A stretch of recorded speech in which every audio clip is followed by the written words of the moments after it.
Ayan po mga ka-KT Vlog, magandang hapon po sa inyo, no? So dumayo po kami dito sa Ilagan, Isabela. Dito po sa Bellios Pansiteria, yung eatery. Yan. Para po matikman itong pansit kabagan po nila nanay, napaka-overload po. Yan po, sobra. Kung i-compare nyo po ito sa pansit sa Manila, sobrang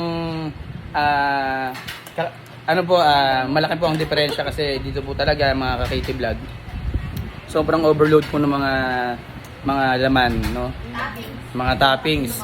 So, kung sa Manila po, puro pansit, dito naman po puro toppings. Ayan po.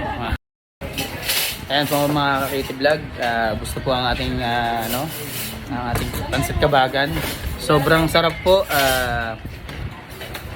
Isipin niyo po, 5 minuto lang naubos ko na yung pansit. Sobrang solve po talaga. Sa halagang 100 pesos, no?